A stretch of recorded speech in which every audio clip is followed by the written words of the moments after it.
Hello, everyone, and welcome to Meep Meep Nation Ep003. It's American Week finally over. We are now playing in the American Athletic Conference. Temple Week is behind us. Frank Harris is back. The receivers look great. The defense is still question mark. We have about here on this show. Welcome in. I'm Christian Rao, of course, with Caleb and Jeremy, and we are going to break it down. We got a lot to talk about on this episode today. We're going to talk about the Temple game where we won in pretty decent style. I'm excited to talk about it. UAB week. This is my most anticipated week. I can't wait. I'm going to be on an airplane in just a few days to get on down there and hang out with you guys and watch this football game. Then we're going to talk some other sports. We got Basketball Media Day coming up. There was a lot of great sports happening over the weekend with soccer, volleyball, golf. I'd like to talk about that. And then we do have some questions from the listeners we're going to get to at the very end. But without further ado, Jeremy, Caleb, what's going on? Jeremy, how you doing? Welcome to the show. Doing well. Glad we got the monkey off our back and got that first win in the AAC. I think we're 3-0 right now for inaugural win. So every time we've entered a new conference, we've won the game, and really looking forward to the rest of the season. Gotta love it. Caleb, what's up, man? Nothing much. Really looking forward to this UAB game. It's always a great game every single season. That's a slick looking polo you got going on there too with that Meep Meep Nation little logo. That's shining. It's beautiful. That's real pretty. I'm liking that. All right. Well, let's get into this. Let's talk Temple Week because this was probably the most anticipated week that we had after the bye. You know, there's a lot to talk about, a lot of down things happening after the Army game, the Tennessee game, then the bye. There's all the injuries of Frank Harris. There's still the injury concerns of what's going on with some of our receivers. Defense has been an up and down roller coaster. Well, we head into this Temple game. We win 49-34, as Jeremy mentioned earlier, now 3-0 in conference opening inaugural games since the program opened in 2011, the WAC, Conference USA, and now the American Athletic Conference. This is awesome. This first win, we should have saw it coming. We knew it.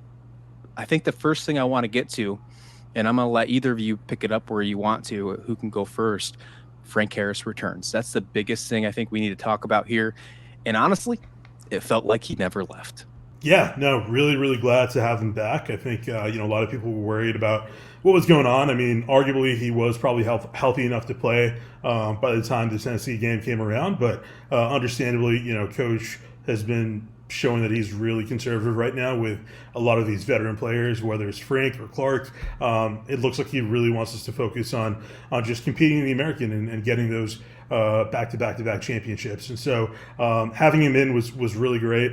Initially, I'll be honest with you, the first quarter was a little bit rough. It was a little bit choppy, and I was kind of like, okay, is he still 100%? What's going on? But as we went into the second half, he really popped back to his old form, and he was a Frank Harris we all knew and loved. And I think 338 yards, most passing yards this season, even though he hasn't played a whole lot. But just really glad to have him back. And this isn't to say that our previous two quarterbacks were not good, but hey, we've got our OG back right now, and hopefully he'll be able to fit in some throws with the other guys as well. Frank Harris also surpassed 10,000 career passing yards after this game. He's now at 10,117 yards in his career. I posted on an article we put out that only 145 players have in their entire college career surpassed that college football. Now, it might seem like a lot, but college football has been going on for quite some time. So only 145 players ever, including Frank Harris, has surpassed the 10,000 yard mark. Now, Caleb, I'm going to ask you a question, put you on the spot here. Do you know who is the all-time leading career passer in college football ever? It's not Frank Harris. Although he does have an opportunity once the season is over and his career is over to be in the top 100, maybe even top 75. Kellen Moore? No, he is in the rankings, though. But it is somebody that I probably shouldn't even talk about on a UTSA podcast.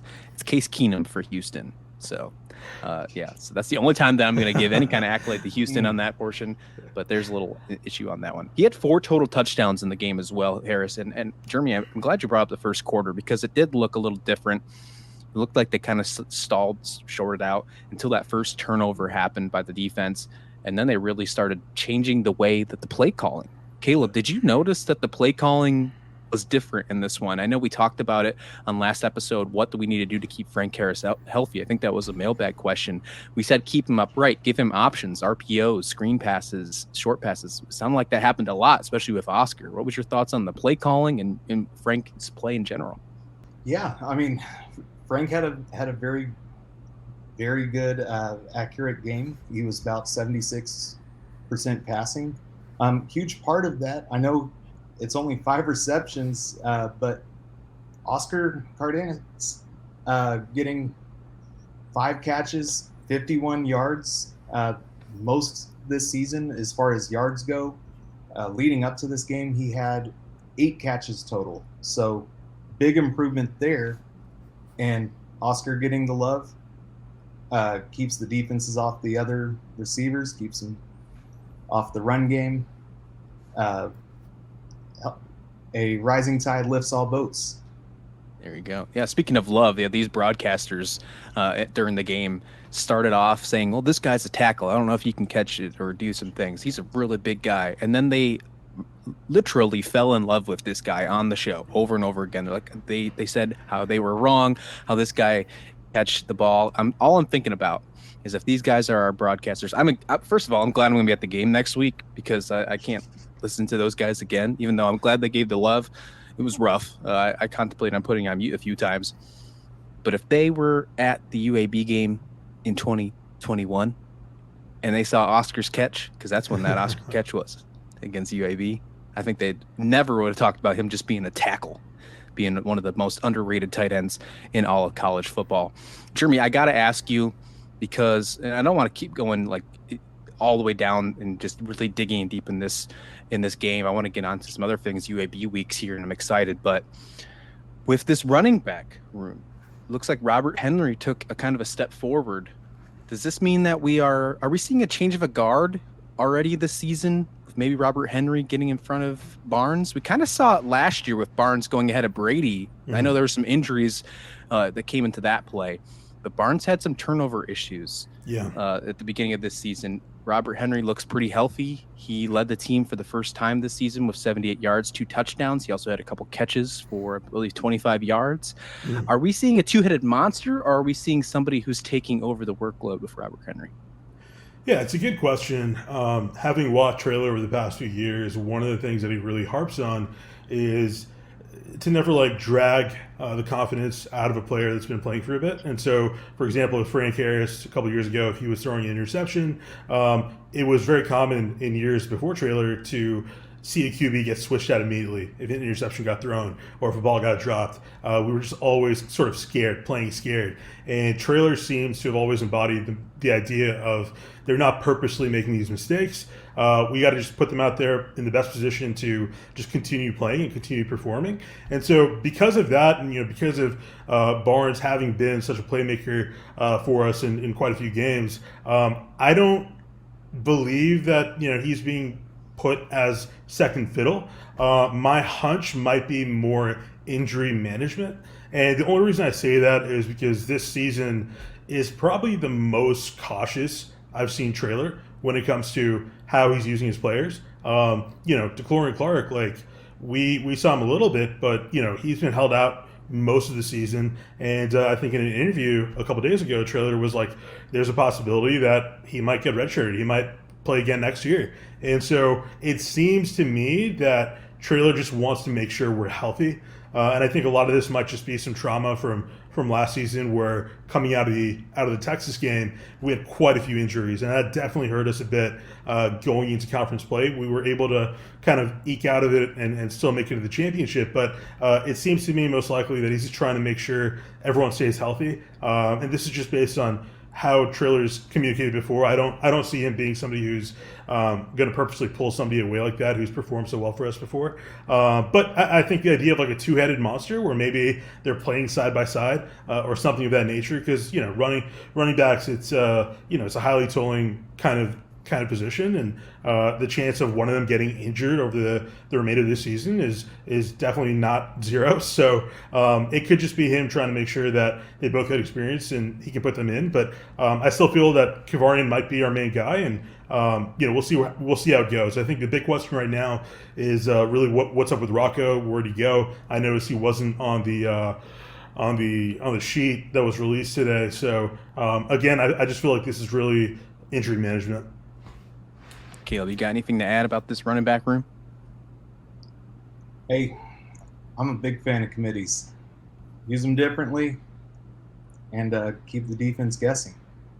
Yeah, I love when that happens. I love the mystery behind it. And I think that Coach Traylor and the offensive staff did a good job doing that in this game against Temple.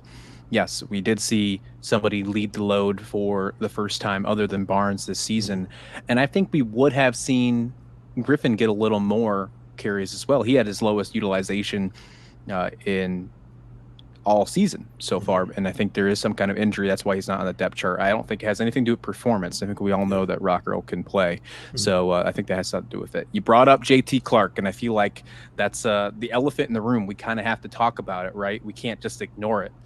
But Caleb, I'm going to throw it at you. First of all, with JT Clark, there's obviously something going on, whether it's his rehabs just being very slow, or there's some sort of concern still with his play on the field. We saw him with only 3 plays out there against Temple.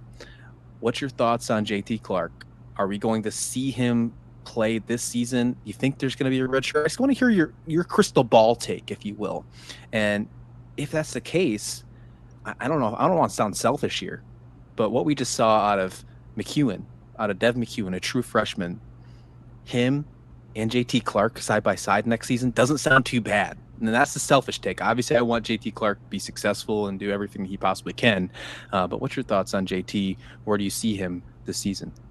I don't think it's a selfish take at all. I mean, we're roughly a third of the way into the season. JT hasn't really seen much production yet. If he wants to be the Sunday player that we all know that he can, he has only 2/3 of the season to wow the scouts into making those selections. I think another year where he is fully healthy and not just being parted out, maybe early enough, maybe not early enough. We certainly don't know his recovery status. But I could only imagine that an extra year for a receiver, for him to really hone his craft, get ready, be in front of those scouts, and put on the show we all know he's capable of, I see no problem with it at all. Well, fair enough. You made me feel better about it. I just want to see him play. I can't wait for him to be 100%, no matter what that is. And quite honestly, where that is, I just want to see him perform fantastic. I hope it's with us, obviously, but wherever the case may be. I'm not trying to put no bad juju out there. Big thing was for this weekend, his injury came against UAB last year. That's right. Man, there's so much bad blood with this UAB game, so many good games in the past, and we're going to get into it. There's one more thing I want to talk about this Temple game before we talk about this UAB game, because I think we got plenty to talk about, but I think we have to mention the defense, because that has been the biggest mystery of this team so far, and it's been a roller coaster of emotions. Cue Will Ferrell as Ron Burgundy is sitting in the phone booth. I don't even care. Pour the milk down me. We're talking on the telephone booth. I don't even care. But the defense is a glass case of emotion, guys. They're doing very good at stopping the run. They're having a very hard time at, I don't even know if you want to call it defending the pass, because I don't know if defending is the right word here. We might have to find it in the thesaurus, something that is less than, because let's be honest, EJ Warner completely lit up this secondary. 472 yards, 5 touchdowns. We knew that Warner was going to completely just throw the ball over 50 yards or 50 attempts. I think he had 62 attempts, if I'm correct, but I don't blame them, because Temple was getting anything they possibly could in the pass. Yes, that's my gripes, if you will. Everything else seems to be working just fine. The bye week worked really well with everything except the secondary. Everything else is showing drastic improvements. I'll even say drastic improvements. The offense looks great with Frank back. The run stopping, this is the second best they they've been against the run. Only against Texas State were they better, when they only allowed 31 yards. They only allowed 70 in the Temple game. The secondary is an issue. What do we need to do to get this back on pace and honestly catch up with the rest of the squad? Jeremy, I'm going to start with you. Yeah, I think that's just the most frustrating part of this season has been we've got the skill, we've got the talent, and we've seen games where we've done really well, where the defense has done really well across the board, and then other games where it's like everything flips over. For example, we were having a lot of trouble stopping the run with Army, but with Temple, we were able to lock it down really quickly. And then, it's like we have what it takes in certain games to do it, but we have yet to get to the point where we're just consistent enough to perform every single way. And especially, with Temple, our secondary, Temple, kudos to them. They were able to adapt really quickly and figure out, hey, this ain't working. We're just gonna start chucking it. And unfortunately, we weren't able to adapt in the same manner. And I think that's something that, as we get closer to the end of the season, it's going to get more and more frustrating if we can't figure it out. I don't know what it is, because we definitely have the skill, we have the talent. We've seen that in other games where we have been able to lock down the run. We've been able to, keep those passes from happening. But for some reason, it's just like some games, it's like a different team, just in certain aspects. So yeah, I don't know exactly what's going on there, but I'm hoping we can definitely get that together before we go to UAB. Caleb, what do you got? I mean, to allow 2 100 yards receiving, 10 receptions out of, almost 3, just missed it by 5. And with that third person being the running back, I mean, that just, it hurts. We had no answers. Thankfully, we had some timely stops, but it also seemed like they were getting everything they wanted on third down. It was almost the Army game, but instead of getting what they wanted on the ground, they did it in the air. Yeah, this Temple team, first of all, I'm going to give a nod to them, because I think this team is on the up and up. They're only second year into their coaching staff, and they had a rough year last year. I think they're going to probably just miss a bowl game, but I think they're on the right track. I really like what they have offensively. I really do. You speak about third downs. Temple was only 37% on third downs heading into this game. They were 60% against UTSA. So there was a problem. There was an issue that needs to be addressed. And if I'm trying to read the tea leaves, the first thing that I'm looking at is we can stop the run. Great. That's probably first, second down things. If we can give ourselves a third and long situation, or even third and short, we have to find a way to stop that. The coaching staff, I know, is working really hard to figure out how do we stop third downs, because if you stop that, you stop drives early, you get the ball back faster, then you have more time of possession, your offense can succeed. It's just a roller coaster. Going back to my roller coaster emotions, that's when you get to the tippy top of that roller coaster. You're ready to go down that big drop, do some loop-de-loops, do whatever you want, because you're in the front seat, you're in the driver's seat. So third downs are crucial. That's where I'm looking at. Obviously, there were some misassignments. There was a couple of blunders in the end zone, but those were goal line stands. Let's be honest, we don't want them to get that close to the goal line. At least not that often. I like this Temple team. I think that they are going to be good. I think they're going to give us some nice runs for our money in the future, but I'm glad we got the win. Speaking of a team that has had some really fun games against us in the past, it is UAB week. And I mean, I think I'm not even giving it justice saying it like that. The last couple games have been wild, absolutely wild, and I would not be shocked if we are in for another one this coming Saturday. They flexed it to a night game. They're putting this one on, I believe, ESPNU. There's a lot of really fun things happening between UTSA and UAB on Saturday night. The rivalry is, dare we say, the rivalry is one of the better ones in the conference. Caleb, what do you think? Yeah, I mean, UAB leads the series 4-3. Tightly contested. I definitely venture to say this is a bigger rival than Texas State. Yeah, I think I love that. Nice slander. Nice slander there. Texas State slander on this show. we get flamed a lot on Twitter. I mean, from some people when we say Texas State isn't a rivalry, and it's very tongue in cheek. Like at the end of the day, I know a huge portion of the fan base, including myself, we enjoy competing with Texas State. But I guess it's just your version of what you view as a rivalry, and if you've won every time, I mean, maybe it's something like a rivalry, but I don't know if I would necessarily call it a rivalry. But in other sports, I would say Texas State for sure is a rivalry. But yeah, UAB is something that 4-3. UAB is up one on us, and we do have a win streak of the last 2 games. And so yeah, it should be a really really fun game, and really looking forward to it. Well, I mean, UTSA is going to have their hands full, and I'm not afraid to say that. I think this game is going to be tougher than the Temple game. I think if they start off slow like they did in the first quarter, it could get ugly. I'm not saying that it will. It could, because the talent, especially in the offensive side of UAB, is very impressive. Jacob Zeno is a very impressive quarterback. He's kind of like Frank in a way because he's just been there for so long. I think he's been there for, I believe this is his 5th year now, not 7th, but 5th. He's only been the starter for 2 years. So I guess that's where it goes away from not being like Frank, but that's the closest it is.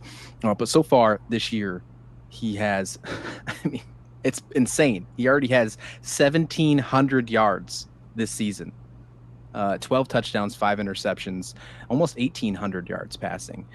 They throw the football, and they also ran pretty well against USF last week, against fake Riverwalk University. So this UAB team's going to be very good. I think they're coming in now. A lot of people were expecting this team to be on a down year because of the coaching change. Trent Dilfer obviously coming in. I think a lot of people, if you look at social media, you'll probably, if you search on social media or Google Trent Dilfer, you'll probably see him having mental breakdowns on the sideline. I think those have been corrected because I think he got embarrassed by some of them. It sounded like in the last press conference, he didn't seem too happy of the reaction based on his reaction. Anyways, this team is going to be fun to watch. UTSA is going to have their hands full defensively. That's where the roller coaster emotions come back in. What can the secondary do? Can the defense stop the run? Can we make this team one-dimensional? And if we make them one-dimensional, how do we stop that one dimension? There's a lot of things to unpack here. Jeremy, I'm going to start with you. How do we stop UAB and move to 2-0 in the American Conference? Man, it's going to be a tough one, especially just because the past game with Temple, seeing how that went, and then just seeing, again, the on and off kind of games that we're having on the defensive front. I feel like this is going to be a really, really high-scoring game. UAB is way better than their record shows. Currently, they're 2-4. But you have to realize, like, they played a really good Georgia Southern team. They played Georgia. They played Tulane, arguably the front runner right now in the AAC. And, these are really big games. And for the Georgia game, by the way, they only lost 21-49. Like, that's not They played horrible. well against Georgia. Yeah. And they were actually, like, neck and neck, I think, until, like, the second or third quarter? Like, you could make the argument that UAB played better against Georgia than Kentucky did. Oh, yeah, 100%. And that's what's so scary about them is I think right now, you're seeing them as like, hey, don't worry about them. They're 2-4. But I really think they're going to take the front runner position, or at least maybe play second fiddle to that very quickly in conference play. You saw what happened with USF, 56-35. They're not here to play around. And so UTSA, again, defensively, I don't know what we're going to do. We just have to be consistent. I know missed tackles is something that we've kind of been struggling with. But I have a hunch that's going to be just a really, really high-scoring game, and it's really going to be a battle of the QBs. Yeah, I mean, this is a game that, let's be honest, UAB probably has a chip on their shoulder. They lost the last 2 in dramatic fashion, might I say. And then in the preseason poll, as they both head over to the American this year, UTSA was pre-ranked 2nd to finish in the conference, only behind Tulane. I believe UAB was 7th or 8th. I'm leaning towards 8th, actually. And a lot of that was pointed towards the new coach, thinking of the turnover. I don't think coaching polls have figured out the portal yet about where they're going to rank people because of that. However, I think UAB is going to play with a chip on their shoulder in this game because, this is a rivalry that is it's lasted a very long time from Conference USA. Now it's heading into the American. I think it's only going to get better as we get into a better conference. Caleb? I think a lot of it is just simply keeping up with them pace-wise on offense. UAB's defense is not that good. The argument could be made that their defense has cost them several games, especially in the second half. You saw it against Tulane, where they really should have had a good lead going into halftime to run it out in the second, and they simply couldn't hold up. South Florida, they found a way, but Louisiana, defense was the issue. Georgia Southern, putting up 35 points for the most part is going to put you in a good position to win the game, but not if your defense gives up 49. I agree. I completely agree. So, we can talk about the adjustments that we need to make on defense for UTSA all we want, but in this game, it really will be more of a shootout type situation. Yeah, looking into this game again this Saturday, 7:00 Eastern, ESPNU. The line as of right now, let me get to it. UTSA is currently a 10-point favorite. Over under sitting at 67.5 odds by Caesar Sportsbook on this one. I mean, it's going to be an interesting game. 67.5 points. I think that's an over in this game. I mean, I'm not a betting man, but if I was, I think this is a shootout, as you mentioned. 10-point favorite for UTSA. That's an interesting one because, like I said, they've been some heartbreakers. The cardiac runners have been alive in these UAB games. So, again, if I was a betting man, as much as I know UTSA is going to come out with this victory, 10 points might be close. It might not be 10 points. I think it's going to be a close one. All right. Well, we're going to take a quick little break. When we come back, we're going to talk about basketball. The basketball season is coming up. The American Media Days were in. Some preseason polls came in. Where did UTSA sit? What did some of the coaches and players have to say at the Media Day? What are some expectations? We got some other things coming up with some other college sports as well. Volleyball, golf, soccer, and more. And then, of course, the listener questions. You're listening to Meep Meep Nation. Just want to take a brief second to talk about the Runners Rising Project here at UTSA. Join the Runners Rising Project in providing NIL opportunities for student athletes. Together, we can shape UTSA's athletic legacy. Rise with us and donate today at runnersrisingproject.org. And welcome back to Meep Meep Nation, episode 3 here, as we continue on your source for all things Roadrunner. And continuing on with your source for all things Roadrunner, we want to switch over to the basketball side of the house. And we're getting closer to basketball season happening. We will have a full preview on both the men's and women's in a later episode here at Meep Meep Nation. But the American Athletic Conference did have their media days on Monday. Preseason polls came out, and optimistic for one, possibly too low for the other. Some might say realistic. But on the women's side, we have UTSA sitting in 8th. I think that's pretty nice. I'm not going to lie. And then on the men's side, UTSA heading into the American Athletic Conference sits at 14th, which is good enough for last place in the preseason polls. Look, they didn't have a great season last year. We'll start with the men's first. There was a lot of transfers, if you will. I believe it's 10 new players coming in for the UTSA men's side.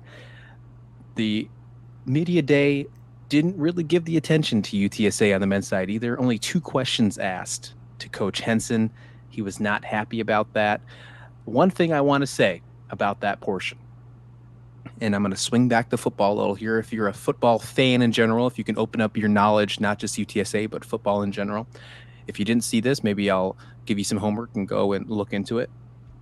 In college football, before the season started, the Big 12 media days, West Virginia's head coach Neil Brown, they were predicted to finish last place in the Big 12. And he was very angry at media days, said that they were sleeping on this team, doing terrible things, really upset. A lot of people were saying that his job was on the line. Well, right now, West Virginia is in the front, one of the front runners with Texas and Oklahoma for the Big 12 in college football. Is this fuel for the fire for UTSA basketball? I don't know if it's the same kind of concept as West Virginia football here, but it's the same concept. A team that has struggled in the past, has 10 new players, and now is going into a brand new conference. The American Conference is tougher than Conference USA, even on the basketball side of the house. Caleb, I'm going to start with you. What's your thoughts about UTSA on the men's side? I mean, based on last year's record, and of course with everyone transferring out, everyone knows. I mean, it's obviously a realistic position to have us in. And that's the thing, we could be better than that indicates, but we have to prove it on the court. All these guys transferring in, we don't know how well they gel together. Maybe there's a new system we're going to be running. There's potential that we can certainly be better than what they tell us, but you don't know until we play, and we haven't earned the right to be ranked higher in a better conference. Is what it is. Only place to go is up. I mean, that's true. I mean, and what happened last season, I can't blame the coaches poll to put UTSA at the bottom. You're going into a tougher conference. You were already towards the bottom. I believe they only had 1 or 2 conference wins last year in Conference USA. And then you lose some of your big-time players in the portal. You bring in 10 new more. I don't blame them for putting them at the bottom. Now, is it a kick in the stomach for being ranked at the bottom? Absolutely. Should they use that as fuel? Should they hang that up in the locker room and look at it every day? Absolutely. But they're also got to prove on the court. It's one of those things that, hey, this basketball team's been down for a couple of years. Let's turn it around. How do we do that? Well, it's a brand new conference. It's a brand new team. I mean, as you mentioned, Caleb, nothing to go from Rob. Jeremy, anything to add on this men's side before we head over to the women? Yeah, I think, when you're in last place, the only way to go is up. And clearly, with the way that they were handling Henson in the conference, the meetings, I mean, obviously he was pretty pissed off. And so I'm hoping he can take some of that fire and put it with the players, and we can start to move up. I think, like you said, being the American right now, being in a new conference might be one of the biggest opportunities we have, where really it's about culture, changing the culture after having, so many seasons where it's kind of been quite a bit rough. We have an opportunity now to have a fresh slate and to really hopefully, turn this around. I know we don't have necessarily like the best facilities for basketball and all these different things, but at the end of the day, it's a player's game, like Trailer says, right?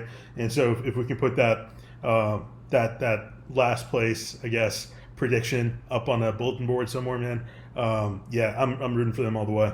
All right. Well, for the women's side, we'll see Coach Ashton again carry this women's team this time into the American Athletic Conference, and they are sitting at 8th in the conference in the preseason rankings. I like that. I like where they are. Health is going to be a big issue for them.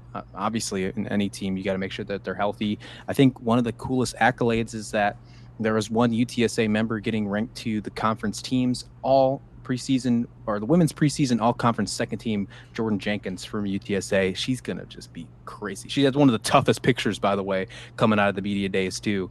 I mean, she's going to be fun. She alone is going to be worth to watch these basketball games, ladies and gents. So tune in, make sure you're checking them out. If you can't head to the games, you can't get to the arena.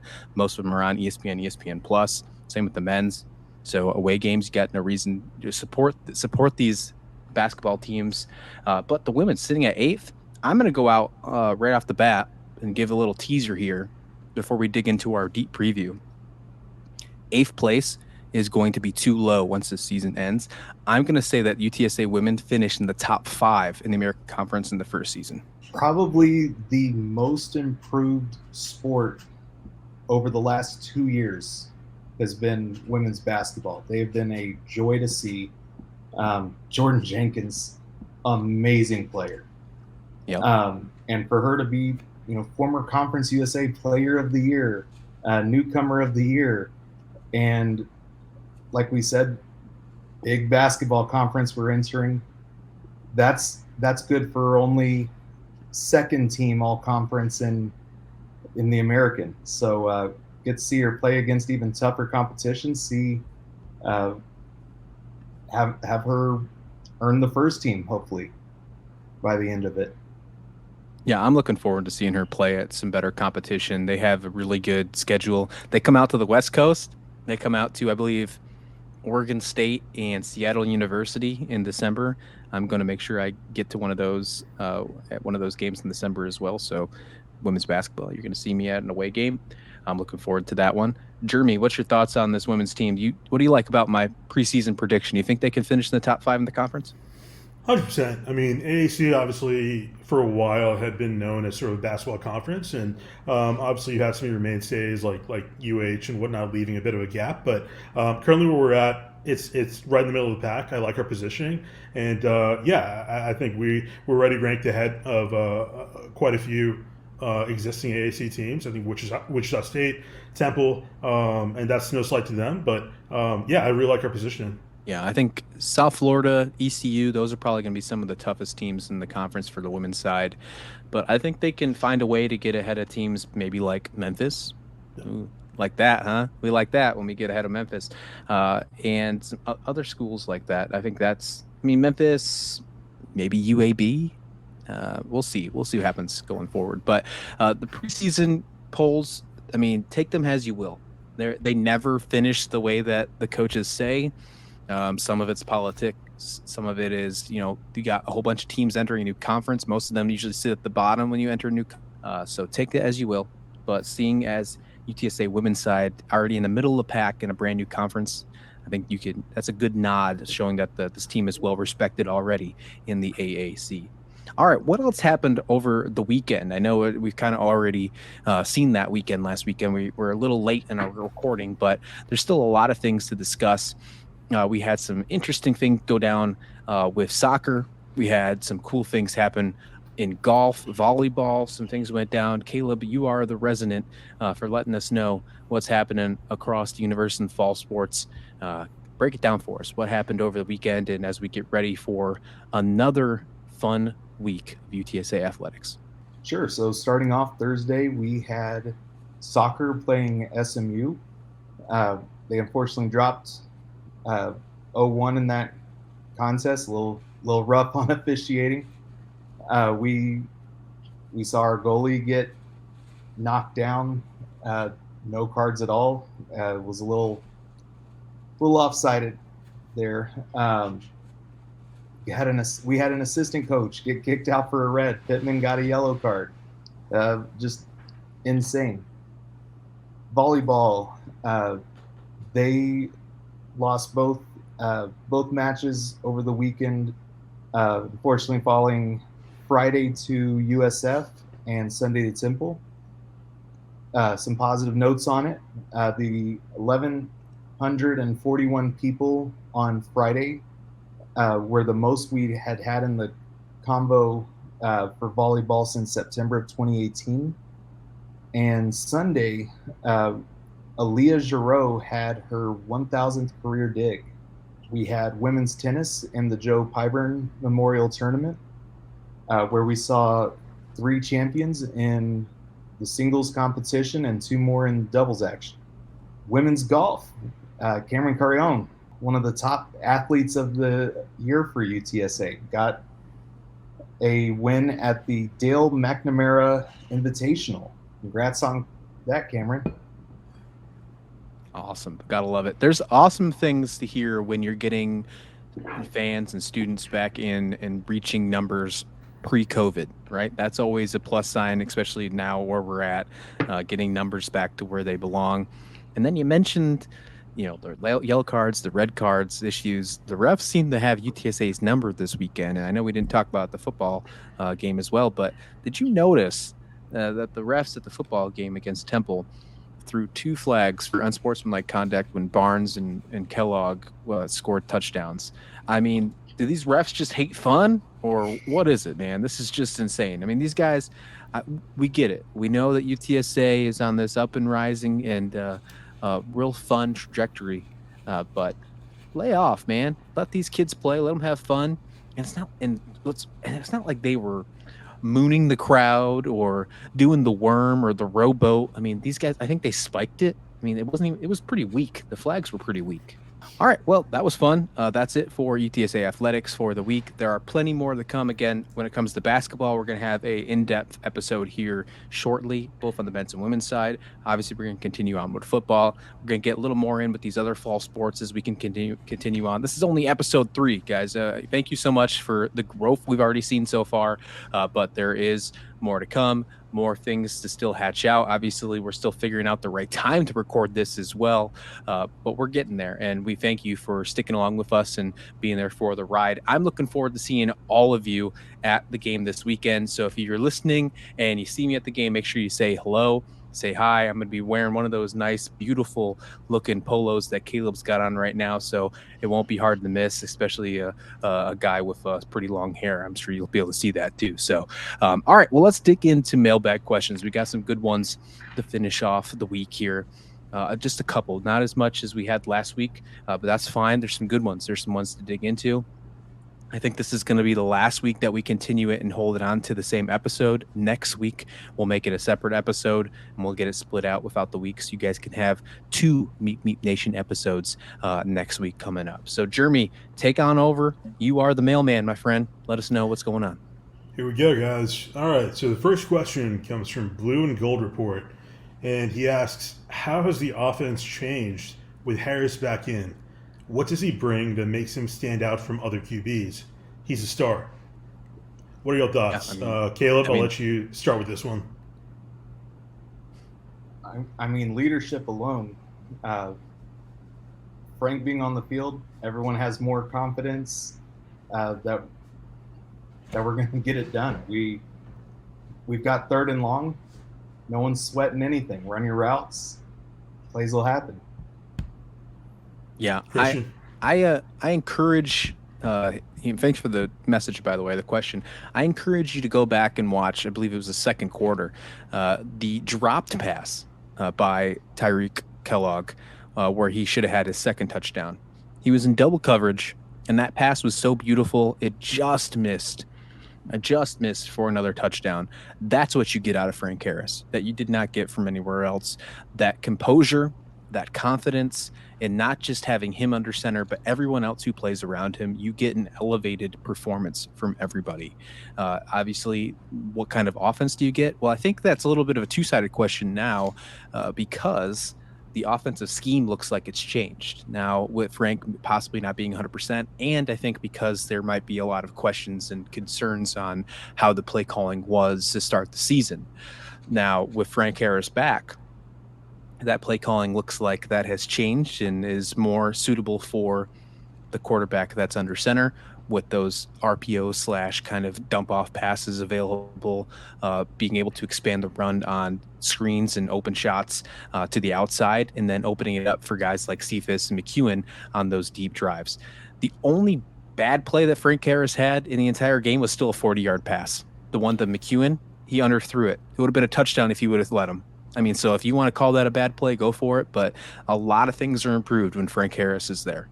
Ratty Rock asks if the OC's play calling, I guess he's asking, has the OC's play calling improved because he's sitting up in the press box? Can the DC sit up there as well? Christian, I guess you can start with this one. I mean, I don't know if that's what's doing it. I mean, I feel like if your offensive coordinator has to go in the booth, maybe there's some other questions or concerns on the coaching staff below of why hasn't that worked from the other analysts as well. Why aren't they being able to get that information to the coordinator? But we see it all the time in sports, whether it's professional level, at college level, that coordinators will sit in the booth. And if that's where they're more comfortable, so be it. I don't really see it being that huge of a deal. If the defensive coordinator or offensive coordinator wants to sit in the booth, or if they want to sit down or stand on the field, they all have headsets. It's not like we're playing in the 1940s where they'd have to send a telegram if they wanted to tell you what play to run. So I don't think it really matters. But if it's working, if it's broke, or if it's not broke, don't fix it, right? So that's where I'm saying with that one. Can the defensive coordinator sit up there? If the secondary, if UTSA gets 500 yards thrown on it next week against UAB, maybe they should. Yeah. So I mean, as far as what's better, being on the field or up in the booth, it's really just a matter of preference. you certainly get a better vantage point of seeing truly what's going on from the booth and being able to make your adjustments there. But what you lose is the ability to really look your players in the eyes, get them hyped there in the moment, get a feel for what's going on down there.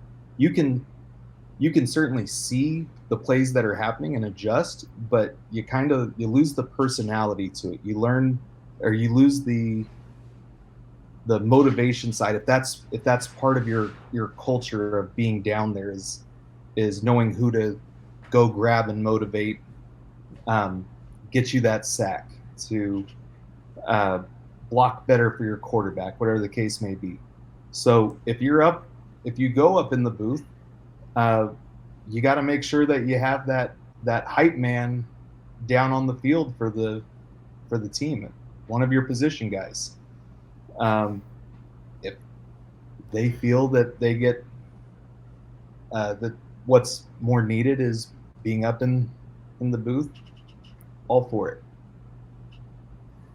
Yeah, I think Traylor mentioned that because I think somebody asked him in an interview yesterday if that had made a big difference, and he was pretty adamant that it didn't. I think obviously having a healthy and rested Frank opens up a lot of your weapons and routes, and so. But yeah, I mean, if we keep struggling, maybe it might make sense to put the DC up there for at least one game and see what happens. But I mean, it could have been something as easy as just the weather. And he wanted to be able to see the offense in a different light, and it was pouring down rain. If you had an opportunity to not be in that rain, would you too? I mean, Coach Traylor didn't look too happy when it was downpouring on him. I don't think he really enjoyed that rain. So, again, it's the only head coach I've ever seen in a booth was Joe Paterno when he broke his leg about 10 years ago. I don't see that the head coach is ever going to get there, nor do I think that should happen. But coordinators, again, I don't think it matters. There you go. We had Rowdy Reloaded asked the same question, but he asked the second question, which was defense can stop the run or pass, but can't do both. How do we adjust? Yeah, that's an interesting question, and I think that is a true problem. The defense trying to find their identity. That's been a roller coaster of emotions that we've talked about in the episode. I think we kind of covered this a little bit when we were talking about the Temple game too.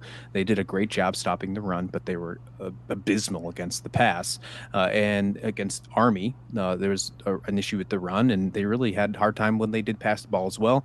And I think you can't really, I think you have to move Tennessee out of the way, and then I do see Army still as an outlier as well. But you're trying to figure out, how do you make them one-dimensional? And then once you make them one-dimensional, how do you stop that one dimension? And in this case, for the majority so far this season, it has been stopping defensively in the secondary, the passing-wise. I think that it's the major issue right now is stopping this team, their opponents on third down. I think that they're giving up too much. They're letting too much, not being afraid of things getting behind them and letting too much happen in front of them. Maybe being a little more aggressive. I know the blitzing did start a little more in the Temple game, but they still were 60% for Temple on third downs. They got to find a way to correct that efficiency. If they can do that, then I think that it just will fall into place. Not only will the pass rush come in, the pass defense come in, but you'll still be able to stop the run. So although I don't have the right answer probably, or it's probably, I'm still undecided. The fact that you're seeing in the press conferences that Coach Traylor is saying it's a mystery, I'm not going to have the answer. But if I had to pinpoint something, third downs are a concern. Fourth as well. And look, I know it's the questions about what can we do to be more well-rounded. Well, we've also mostly faced offenses that have been heavily to one side or the other. When you have Army, traditionally, you're going to have to sell out on the run, and that comes at the expense of opening up the passing game. We've all seen what Tennessee's quarterback was capable of doing with being able to just flick of the wrist, launch the ball 90 yards like it's nothing. So probably had to sell out on passing game there, and which left their quarterback and everyone able to run on us at will. So we haven't really had too many games. Look at Temple. having such a heavy passing attack because of their injuries across their offensive line. Quarterback was getting pressured a bunch, but got rid of it so often. And when ordinarily with that same amount of time, we'd be getting some more sacks against other teams. But he was pretty well prepared to dump the ball off if any pressure came his way. Traylor knows how he needs to prepare his guys. We are facing a UAB team that will heavily be involved in passing. So I gotta assume the game plan's pressure the quarterback and try to sell out against the pass. Running back is decent, but this is mostly going to be a pass fest that we're going to see. Agreed. Definitely. Eddie the Great asks, Frank looked healthy. His accuracy was pretty great this game. With the later start on Saturday, do you think this benefits us? And Caleb, I guess you can lead with this one. I guess it really doesn't matter on time. Maybe gives people a little bit more time to sleep in, but it's always 72 degrees in the dome. So I'm gonna say yes, but probably not by much. Yeah. Hey, I know that Frank Harris is an old timer now, but is he 7th-year senior? He's almost a doctor. Doesn't mean that he's got an early bedtime. He's not that old, guys. So I don't think it really matters. I don't think it matters if he plays in prime time, he plays at noontime. All that matters is that he's healthy, and we saw that Temple game. We saw him perform well in terrible conditions. That Temple game was not good. It was raining, it was terrible, and he still threw down the most passing yards that he has all season.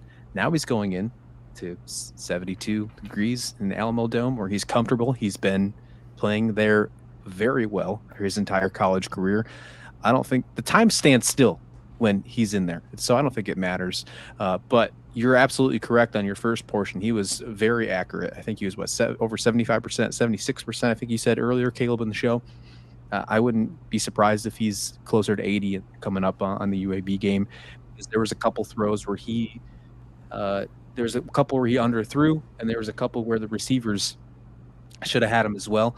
I think those get corrected when you're not in adverse conditions. Yeah, we're really, really blessed to have the Alamo Dome, and so I don't think it matters if it's 2 a.m. at night or 7 a.m. in the morning. Like Frank's gonna get out there and he's gonna play, and so yeah, I don't think it'll be too much of an issue. But it might be interesting to look at I guess start times for games and see if that's had any effect on his stats.